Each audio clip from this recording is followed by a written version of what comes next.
धर्म के नाम पर आतंक की फसल काटने वाले बगदादी ने नया प्लान रचा है। इंटरनेट पर बगदादी के खतरनाक इरादों की झलक देने वाले बयानों ने भारत की तरफ खतरे का इशारा भी कर दिया है। इन बयानों में बगदादी न केवल भारत के नौजवानों को बरगलाने की साजिश बुन रहा है, बल्कि प्रधानमंत्री नरेंद्र मोदी तक या कहें नाम लेकर बाकायदा उसने अपने मंसूबे जाहिर कर दिए हैं।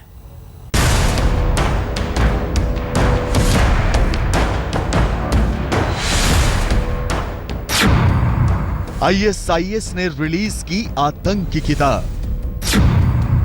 आईएसआईएस ने रखा दुनिया के सामने आतंक का मैनिफेस्टो।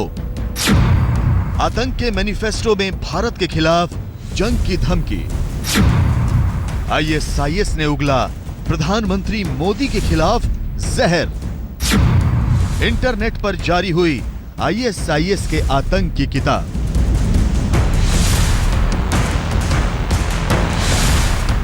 दुनिया के सबसे खूंखार आतंकी संगठन आईएसआईएस ने आतंक का नया ऐलान किया है और आतंक के इस ऐलान में आईएसआईएस भारत का नाम भी ले रहा है। सिर्फ भारत ही नहीं, प्रधानमंत्री मोदी के खिलाफ वो जहर उगल रहा है। अभी पेरिस के जख्म हरे हैं। यूरोप आईएसआईएस की दहशत से थर्रा रहा है। रूस आईएसआईएस के खात्मे के लिए फ्रांस के साथ मिलकर सीरिया पर बम बरसा रहा है। लेकिन आईएसआईएस अब इंटरनेट पर आतंक की नई किताब यानी ई बुक लेकर आया है, जिसमें बगदादी ने दुनिया भर के लिए दहशतगर्दी का मैनिफेस्टो तैयार किया है।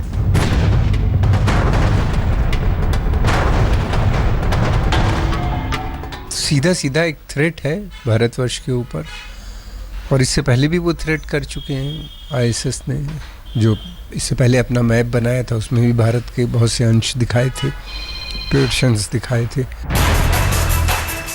बगदादी के इस घोषणा पत्र में हिंदुस्तान को भी निशाने पर रखा गया है और प्रधानमंत्री नरेंद्र मोदी को भी। आईएसआईएस ने black flags from the Islamic state 2016 के नाम से मैनिफेस्टो रिलीज किया है, जिसमें भारत समेत दुनिया के कई देशों के नाम आतंक की धमकियां हैं। जिहाद की अपनी व्याख्या है, खून खराबे को सही ठहराने की कोशिश है और भविष्य में इस्लाम की रक्षा के लिए जंग छेड़ने का इरादा है। हम आपको बगदादी की इस ई बुक के तमाम चैप्टरों के बारे में बताएंगे। पहले आपको बताते हैं कि आतंक की इस किताब में भारत के खिलाफ क्या क्या लिखा है। आईएसआईएस अब इराक और सीरिया से बाहर निकलेगा। अब वो भारत, पाकिस्तान, बांग्लादेश और अफगानिस्तान में अपने पैर फैलाएगा। आईएसआईएस अब भारत के खिलाफ जंग छेड़ेगा। हैरत की बात यह भी है कि अमूमन भारत के राजनीतिक नेतृत्व को लेकर खामोश रहने वाले इस कट्टर संगठन ने इस दफा घोषणा पत्र में न सिर्फ मोदी का नाम लिया है, बल्कि जमकर जहर भी उगला है। Black flags from the Islamic state के नाम से जारी हुए आतंक के इस मैनिफेस्टो में लिखा है, मोदी दक्षिणपंथी हिंदू राष्ट्रवादी हैं। प्रधानमंत्री मोदी मुसलमानों के खिलाफ भविष्य में जंग के लिए अपने लोगों को तैयार कर रहे हैं।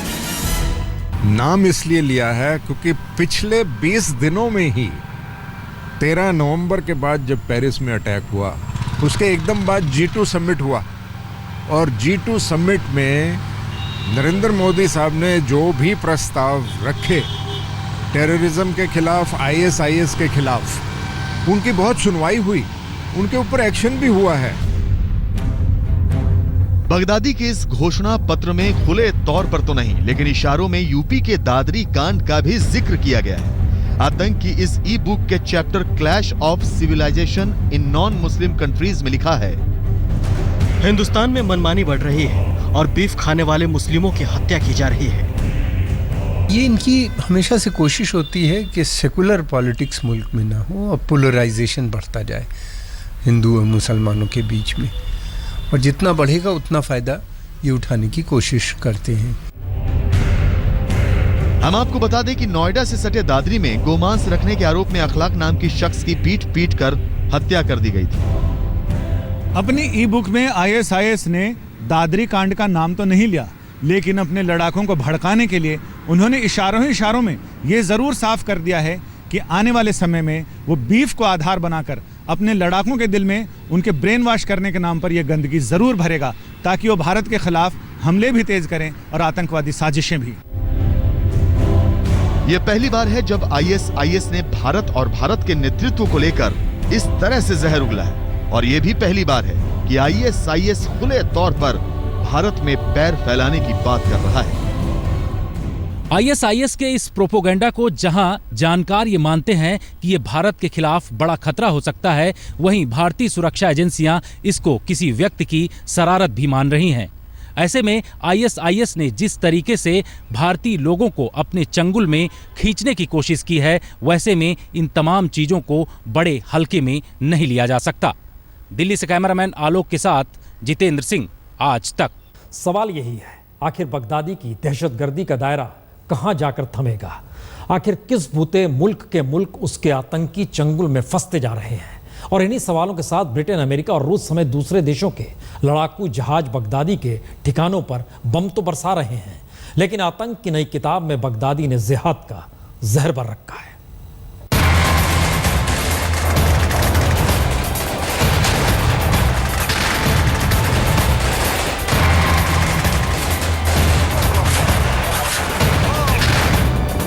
ISIS जिस रफ्तार से अपनी दहशतगर्दी का दायरा बढ़ा रहा है, दुनिया के मुल्कों को अपने निशाने पर रख रहा है।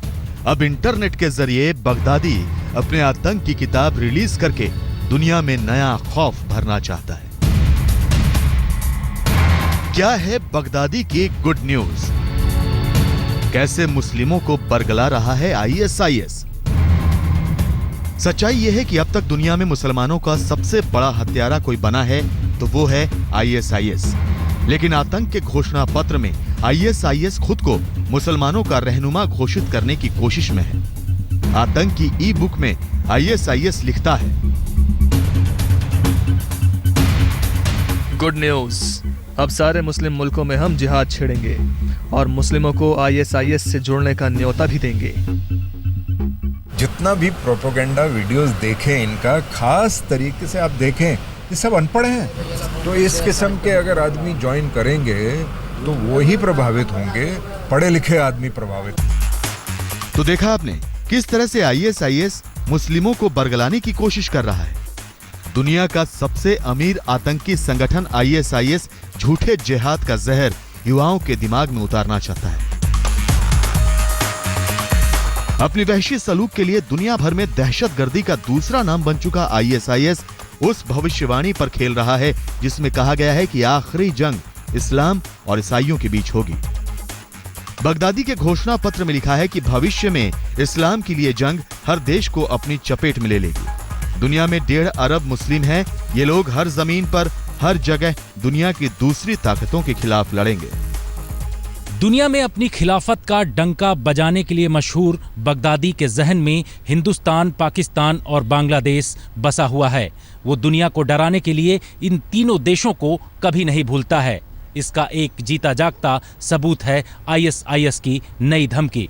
इस धमकी को प्रोपोगंडा समझा जाए या कुछ और, इस पर खुफिया एजेंसियां बड़े स्तर पर काम कर रही हैं। बगदादी ने आतंक की इस किताब में जिहाद करने के नए नए नुस्खे भी सुझाए हैं। कैसे खुफिया दस्ते तैयार किए जाएं, कैसे विस्फोटक तैयार किए जाएं, कैसे पकड़े जाने पर पूरा प्लान गुप्त रखा जाए। और बगदादी का यह प्लान किसी हद तक पेरिस में हमले के बाद कामयाब होता हुआ भी नजर आया। बेल्जियम में आतंकियों को ढूंढने के लिए कामकाज ठप करना पड़ा, जिसकी वजह से बताया जाता है कि रोज 5 करोड़ 30 लाख यूरो का नुकसान हुआ। और यह सब हुआ सिर्फ उन 20 लोगों को खोजने के लिए जिनके पास AK-47 राइफलें थी। इन राइफलों को खरीदने में महज चंद हजार डॉलर्स का खर्च आता है।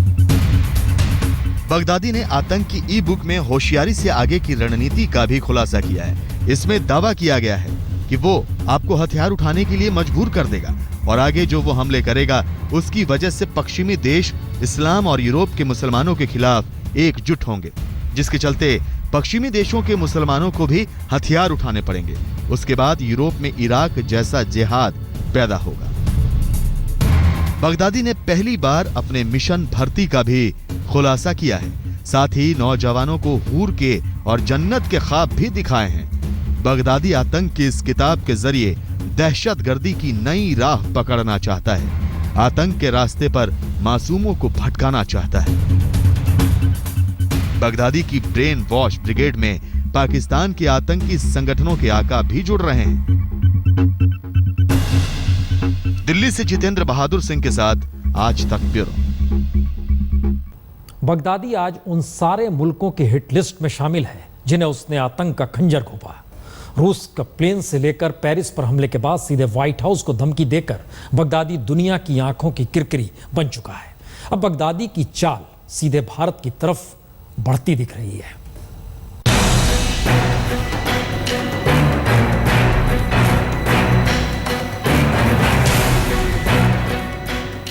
आईएसआईएस ने रूस का विमान गिराया।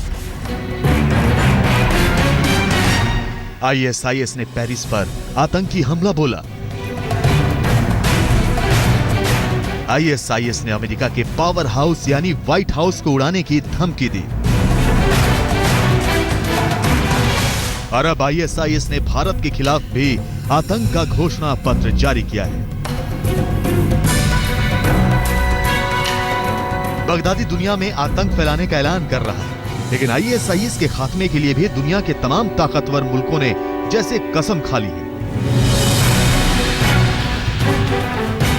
पहले अमेरिका, फिर अमेरिका के साथ नाटो देश, फिर रूस और अब ब्रिटेन। जी हां, आईएसआईएस के कब्जे वाले सीरिया के इलाकों में एक साथ तमाम ताकतवर मुल्कों के जंगी जहाज लगातार बम बरसा रहे हैं। इन मुल्कों ने ठान ली है कि अब आईएसआईएस के तमाम ठिकानों को नेस्तनाबूद करके ही दम लेंगे। और इस कड़ी में सबसे ताजा नाम जुड़ा है ब्रिटेन का। ताबड़तोड़ बमों की ये बारिश और आसमान में उड़ान भरते ब्रिटेन के रॉयल एयरफोर्स के टॉर्नेडो फाइटर विमान सीरिया में आईएसआईएस के खिलाफ छिड़ी जंग की यह सबसे ताजा तस्वीर है। हम आपको बता दें कि बम बरसाने के लिए ब्रिटेन की संसद ने पूरे 10.5 घंटे तक जबरदस्त माथापच्ची की। इसके बाद कहीं जाकर जब हमले के हक में 223 के मुकाबले 397 वोट पड़े, तब ब्रिटेन के प्रधानमंत्री डेविड कैमरन ने रॉयल एयरफोर्स को हमले का हुक्म दिया। ब्रिटेन के प्रधानमंत्री कैमरन ने कहा, क्या हमें अपने सहयोगियों के साथ ऐसे आतंकवादियों को तबाह करने के लिए लड़ना चाहिए, या हमें ऐसे आतंकवादियों के घर में घुसकर उन्हें मारना चाहिए, या फिर हमें चुपचाप उस घड़ी का इंतजार करना चाहिए जब वो हम पर हमला करें? सवाल ये भी उठा कि क्या इस हमले में आतंकियों के साथ साथ आम लोग, खासकर महिलाएं और बच्चे भी इसका शिकार नहीं होंगे। लेकिन फैसला हमले के हक में आया। पेरिस हमले के बाद फ्रांस आईएसआईएस से टकराने का फैसला कर चुका है। तो विश्व युद्ध के बाद पहला मौका था जब फ्रांस और रूस ने अपने किसी दुश्मन को साथ मिलकर निशाना बनाया। और अब ब्रिटेन ने भी बगदादी के खिलाफ यलगार छेड़ दी है। आज तक ब्यूरो।